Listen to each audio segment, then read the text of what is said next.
Hey everybody, welcome to Joyful Homestead. We have a sick chicken today, and if you're a chicken owner, you've probably had just sick chickens in the past, and it just tears you up when you see them suffering and they're really uncomfortable. We're gonna look at her today and give her a physical assessment. There are some things that we've learned to do, kind of DIY type of things that you can do yourself in order to bring a chicken back to health.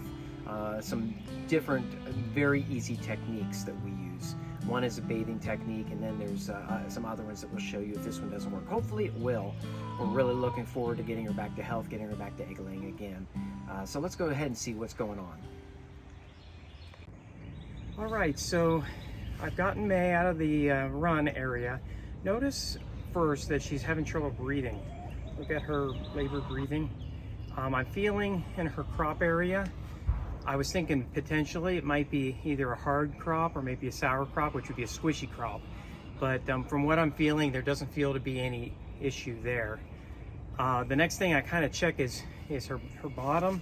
She does have what appears to be a little bit of sticky butt, which means that when she goes to the bathroom that there are sometimes issues with the lower intestinal tract. She feels to me a little bit distended or hard in her bottom intestinal area. So what I'm guessing is that potentially it could be a blockage either in her lower intestine area or her like gizzard area, or it could be an egg sideways, potentially in her oviduct. So what we're gonna do is help her relax, and we're going to put her in a bath of water. So let's go and do that right now. This is an Epsom salt bath. If you're familiar with Epsom salts, it's basically like a magnesium salt. It's great for relaxing muscles. It's really great for releasing toxins. And I put a cup of Epsom salt that's unfragranced, it's just plain Epsom salt, in a bucket of water. It's probably 2 gallons of water. You just want enough where the chicken can be covered up to her neck. You'll want to put her in the bath, and it's warm water too, not hot water and definitely not cold water. You want it to be warm so it's comfortable enough for her and it doesn't cause her to be chilled. Then you'll leave her in there for 5 minutes. Now she won't want to stay in this water, so you'll have to hold her. And actually it's a really good thing to do this, because then you can massage the crop area or any areas that you feel might be distended. Be very careful when you massage. When you massage a crop, you want to massage kind of in circles and upward. If you're massaging like in the intestinal area, you can massage downward, but very gentle massaging. If there's an egg that's sideways, for example, in the oviduct, you want to try not to break that egg if you can help it. So be very, very careful. Now she's really laboring right now, so I want to start this. Okay, girl, here we go. Now I'm going to put her in the water, and she's not struggling all that much, which is a good thing for this process, but I'm a little concerned because she's very lethargic. She's just not seeming to care a whole lot. Even catching her wasn't that difficult. She doesn't have the spunk a chicken usually would. Now as you're doing this, you just get her as low as you can and just massage around her crop area. Talk gently to her. If you have one that's a little spunkier, you may get some wings in your face. So that's why I'm actually holding my hand down on her back, trying to keep her down. I'm gonna try to submerge her a little bit more. And this is a 5-minute process. So you wanna set a timer maybe. What you'll find is that if this works, they will be a lot more active very soon. Within 10 or 15 minutes, you'll start seeing at least some activity and some progress after they are out of their bath. They'll be moving around a little bit more. Hopefully, she'll be interacting a little bit more with her friends. And then within several hours, she should be back to normal. Eating, drinking as normal. Now May here, she didn't even like some of the vegetation that I gave them last night, which is very surprising. She's usually one of my more voracious eaters. So I could tell right away that there was an issue. She's extremely distended down in her lower belly. So I'm actually getting down there and I'm just kind of doing circular massaging motions with my hand. This is an old trick that has been used for years, and I just came upon it recently. I've used it one other time with a chicken that actually was farther along than May here. She had different symptoms than May. She was definitely sour crop, and I put her in this bath, and within a half hour she was almost good as new. It was amazing, and I was really, really glad for this, because when I've seen my birds do this in the past, and they start staring at a wall and they're all by themselves, and a lot of times they'll hunch their shoulders and fluff their chest out and kind of have their neck down, half eyes closed and really not caring a whole lot, not eating, not interacting. Usually at that point, my chickens have died within like 3 days. You just go downhill from there. So this was the first chicken, after I learned about this process, the first chicken that I tried this on, and she is great. And she has no issues at all now.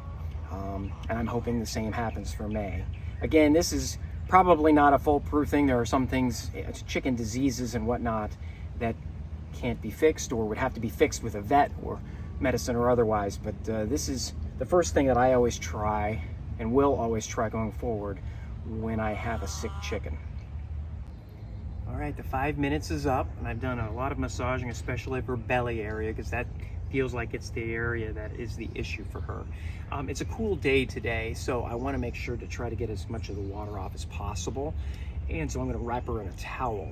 You want to try it if you can, ideally, to do this on a really, really warm day where they can dry quickly and not get chilled. I'm going to make sure that she stays in the coop, though. That will help out a lot, and getting this water off of her with the towel will be fine. Just remember that as well. So I'm going to take her out. I don't know if she's going to flap. She's been a very good patient, though. And look at her. She's hardly moving. I'm going to just wrap her up like this. And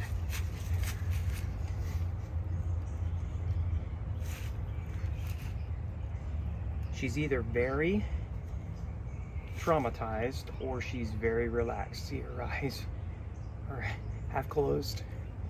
So I'm really hoping that this works out. We're going to put her in the coop, and we'll come back a little later and see how she's doing. We just put her back inside her coop, and we'll keep checking on her regularly.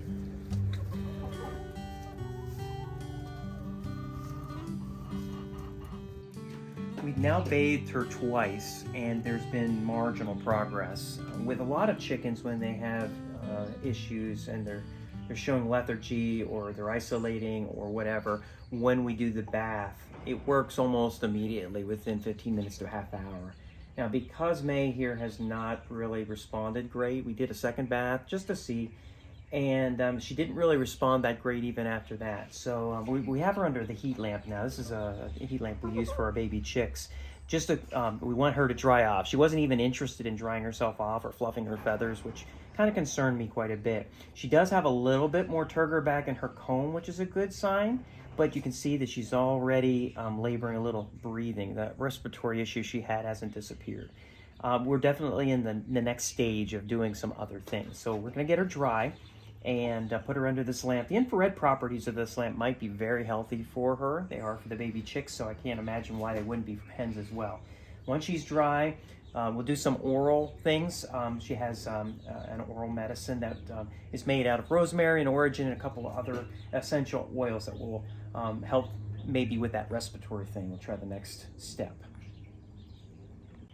All right, we've had her under the lamp for a little bit, and she's nice and warm and dry. We're going to now work a little bit with a respiratory issue. There is a medication that you can get that is organic essential oils. It has camphor in it, some balsam fir. It's got rosemary. It also has origin, which is another herb. And I'm just going to use a dropper, and I'm going to force it down her beak. I mix it with a little bit of water, about 2 drops in a tablespoon or so of water. And I'm going to put it down her beak, and I'm hoping that that will help with any ongoing respiratory issues that she has. Again, these are all DIY fixes. Nothing is 100% guaranteed, but we're just working with trying to get her in a healthier state. So let's work on her here a little bit. I'm going to pick her up. She's actually perked up quite a bit. So the way the birds eat or drink, come on, come on.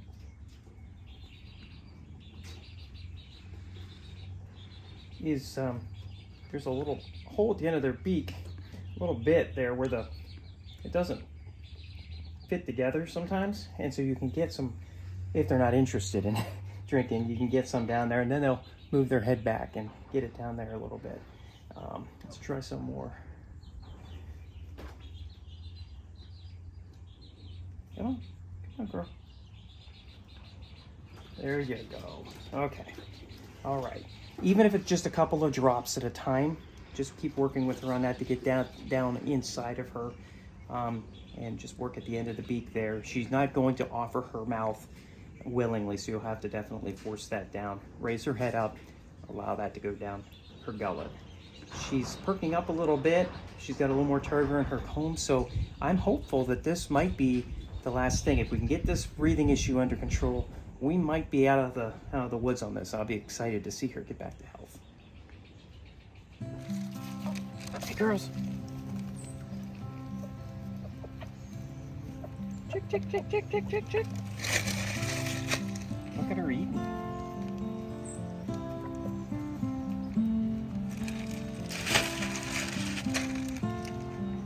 Looks like she's part of the flock again.